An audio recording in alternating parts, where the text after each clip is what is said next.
আসসালামু আলাইকুম, ফারজানা কিচেনে সবাইকে স্বাগতম। আশা করছি সবাই ভালো আছেন। আলহামদুলিল্লাহ, আপনাদের দয়ায় আমি খুব ভালো আছি।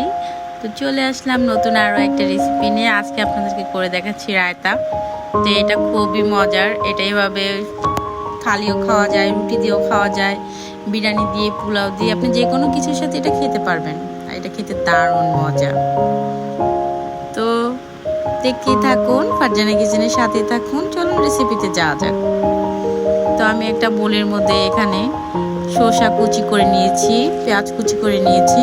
শসাটা অনেকে চিকন করে কেটে নেয়, তো আমি এভাবে কিউব করে কেটে নিয়েছি। আপনারা যে যার ইচ্ছে মতো কেটে নিতে পারেন। তো এখানে টমেটো অ্যাড করতে পারেন, বাট আমি টমেটোটা অ্যাড করিনি। তো এখন আমি এর মধ্যে দেখেন টক দই নিয়েছি 1 কাপের মতো, তারপর ধনিয়া পাতা নিয়েছি, আপনারা চাইলে পুদিনা পাতাও নিতে পারেন। একটা ব্লেন্ডারে জার নিয়েছি। এখন এর মধ্যে আমি ধনিয়া পাতা দিয়ে দিব। ধনিয়া পাতাটা নিয়েছিলাম আমি। তারপরে এখানে আমি আরো দিব যে টক দইটা নিয়েছি সেইটা। এখানে আমি 1 কাপের মতো টক দই দিয়েছি। এখন এর মধ্যে আমি লবণ দিয়ে দিব। লবণটা আমি পরিমাণ মতো দিয়েছি, আপনাদের যতটুকু দরকার হয় অতটুকু দিয়ে নেবেন।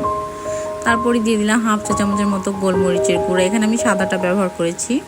তারপর 1 চামচের মতো চিনি দিয়েছি।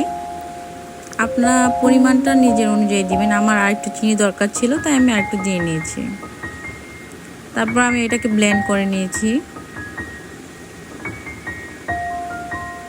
একটা চামচ দিয়ে আমি একটু নেড়েচেড়ে দেখছি এটা ভালোভাবে মিক্স হয়েছে কিনা। তো এটা ডান, এটা হয়ে গেছে।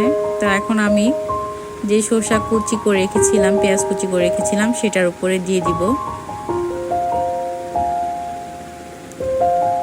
এটা এখন চামচের সাহায্যে আমি ভালোভাবে নেড়ে চেড়ে দিব, ভালোভাবে নেড়ে চেড়ে মিক্স করে নিব।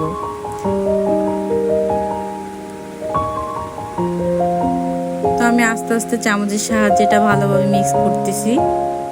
তো আমার এটা প্রায় মিক্স করা শেষ। তো আমার এটা হয়ে গেছে প্রায়, দেখতেই পাচ্ছেন।